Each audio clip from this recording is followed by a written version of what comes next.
Welcome, seekers of wisdom, to Atman Awakening. Today, we dive deep into chapter 1, verses 21 to 24 of the Bhagavad Gita.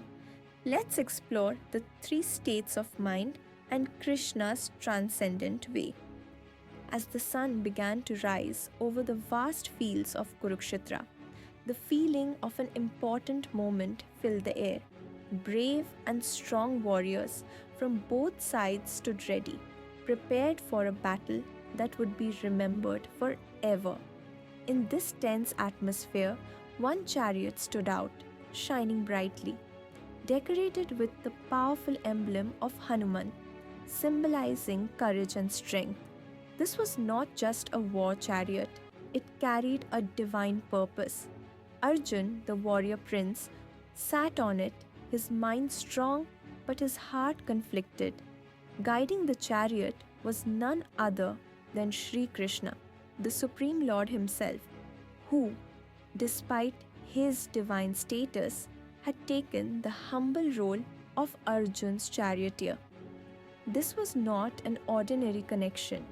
It was a testament to the deep love and devotion that unites the divine and his devotee. Arjuna, with a steady but serious voice, called Krishna Achyuta, the one who never fails, his most trusted friend in this difficult time.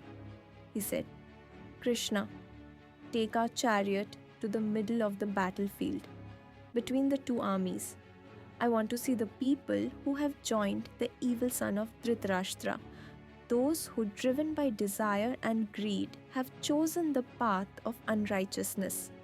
Krishna, always calm and graceful, guided the chariot to the center of the battlefield, positioning it amidst the sea of warriors, each ready to sacrifice their lives.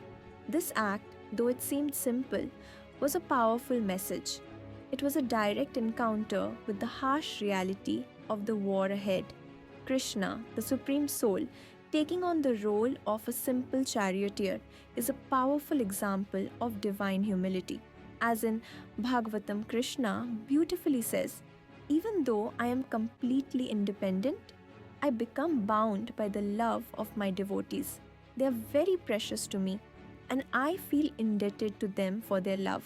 This shows the greatness of God's bond with his devotees, a bond so pure that the Almighty willingly becomes a servant to the love of those who are dear to him.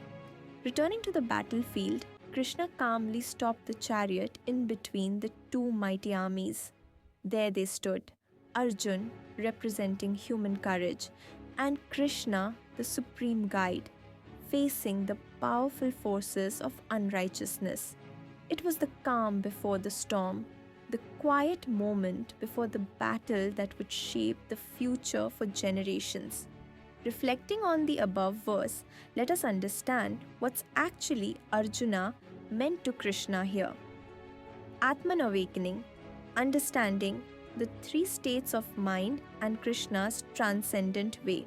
As Arjuna asked Krishna to bring the chariot between the armies, saying, "Whom do I have to fight against?" This shows that the war was an imposed duty for him, not an inner desire. It was an external responsibility, not an innate urge.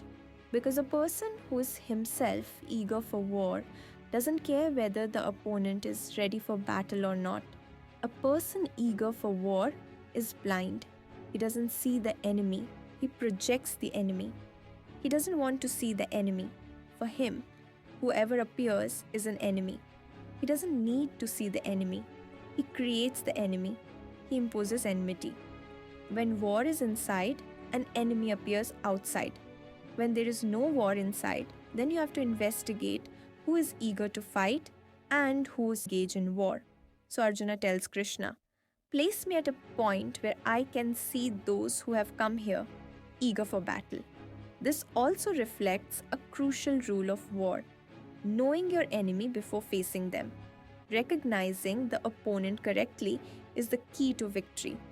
A war-hungry person, blinded by his thirst for battle, often fails to see who he is truly fighting. And without recognizing the real enemy, defeat is inevitable. Therefore, Arjuna's request to see his opponents was not just an ordinary statement.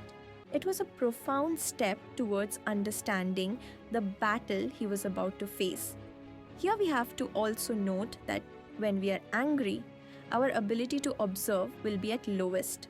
When we are angry, the capacity for observation is completely lost. But evidently, when we are angry, we need observation the most. But the most interesting thing to observe here is if there is observation, there will be no anger. And if there is anger, there can be non observation. Both cannot coexist. If a person is keen on observing in anger, anger will disappear. As we can see here, Arjuna, however, is not angry. He is calm and composed, which is why he asks Krishna to bring the chariot forward so he can see who has come to fight. He wants to observe not with rage but with detachment. This emphasis on observation is crucial.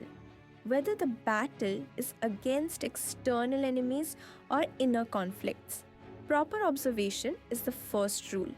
If you must fight inner enemies like anger, desire, or greed, you first need to observe them closely. The same goes for external battles. Know your opponent well before engaging and remember carefully. Proper observation is possible only when there is the capacity for detachment. Otherwise, it's not possible. Therefore, victory in war demands immense peace and detachment, more than any other moment. Hence, the Bhagavad Gita is about to begin, and even without knowing the rest of it, one can sense Arjuna's struggle. A person who values observation will find it hard to fight. Fighting requires a kind of blindness, a willingness to dive in without hesitation. Arjuna, by asking to see the warriors, reveals his inner turmoil. He isn't eager for war. Instead, he wants to understand who he is fighting. This mindset suggests that Arjuna is a man of thought, prone to reflection, and such a person caught in the dilemma of observation might hesitate on the battlefield.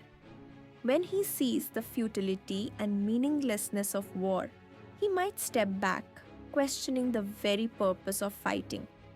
His request to Krishna to observe rather than to attack shows he is not driven by blind rage but by contemplation. And a contemplative mind often struggles in the chaos of war. Only those who are thoughtless can fight, like Bhima, like Duryodhana, or those who are beyond thought, like Krishna. But Arjuna is caught in the middle, in thought. So from this we can analyze that there are always three states of minds. The first is thoughtlessness, which comes before thought. For someone in this state, war is effortless. If he loves, then his love becomes war.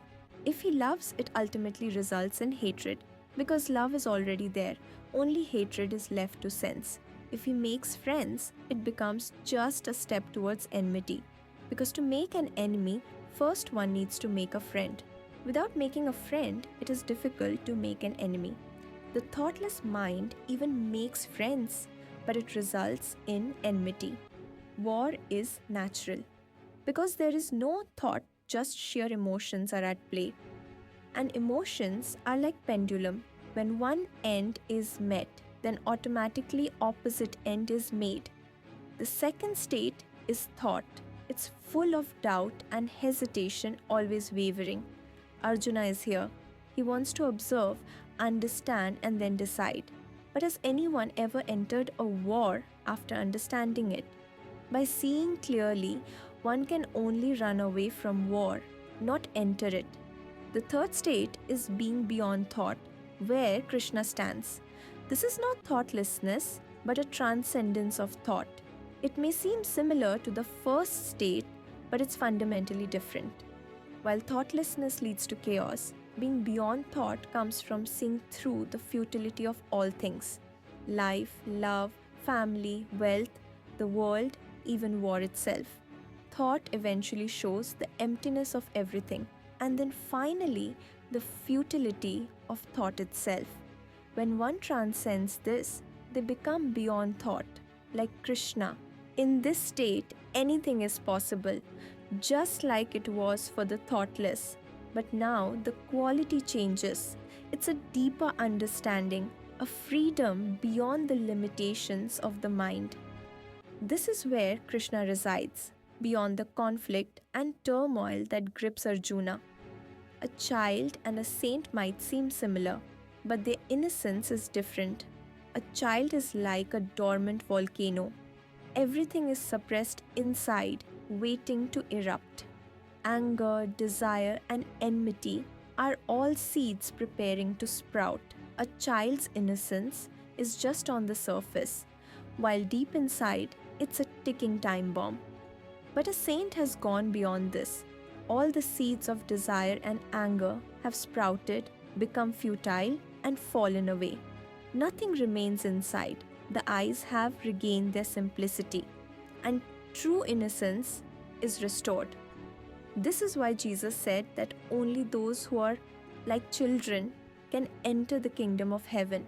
Not actual children, but those who have become as innocent as children through inner transformation. I experienced something similar in my life.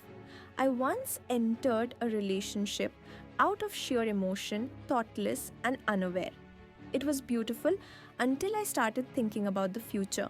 I was caught in a dilemma whether to stay in love or return to being single. This struggle ended when I began to meditate. As my mind stilled, I saw how fertile my attachments were. A deeper, unconditional love blossomed within me, one that was not tied to a person but existed beyond the mind. I realized I wasn't just loving someone, I was love. This is why there's a resemblance between the ignorant and the enlightened. The ignorant appear simple, but complexity is hidden within them, ready to manifest. The enlightened have shed all complexity, returning to a state of pure simplicity. In those who are thoughtless, the power of thought still exists.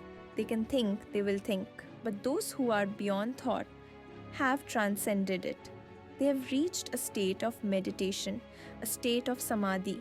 They have gone beyond the turmoil of the mind. Like a child who has completed the journey from thoughtlessness to thought and finally beyond thought itself. Arjuna stands in a dilemma on the battlefield, torn between two states of mind. He can either descend to a thoughtless state like Bhima and Duryodhana, driven purely by impulse and emotion, or rise to a transcendent state like Krishna, beyond all conflict. But stuck in the middle, trapped in thought, he is hesitant and unsure. For him, war is neither a passionate drive nor a higher calling. It's just a duty imposed from outside, not something he truly feels within. This is why he asks Krishna to take him to the middle of the battlefield, not to attack, but to observe. He says, "Let me see who has come to fight." This reveals his inner conflict. He is still evaluating, still questioning, trying to make sense of the situation. Such a mindset is not ready for war. It is reflective and cautious, not decisive and clear. To be effective in battle, one must either act impulsively, like the thoughtless, or with complete detachment, like the transcendent. Bhima fights with raw emotion, without a second thought. Krishna fights with total detachment, without any personal involvement. Arjuna, caught in between, struggles with his duty as a warrior and his sense of the futility of war. His request to Krishna is not just about positioning the chariot, it's about positioning his mind. He needs clarity, a deeper understanding, before he can act. If he cannot resolve this inner conflict, he might retreat, unable to fight with conviction. The verses of the Gita that follow will address this turmoil. Krishna will guide Arjuna to rise above his confusion, to act from a state of equanimity, beyond personal emotions or external pressures. The Gita's essence is in resolving this inner conflict and achieving a state of detached action, free from attachment and aversion, something Arjuna must learn to embody. Thank you for joining us on this journey through the Gita. If you haven't subscribed to our channel yet, please do so. Your support inspires us to bring you more insights into these timeless teachings. Stay tuned for more epic narrations and be blessed.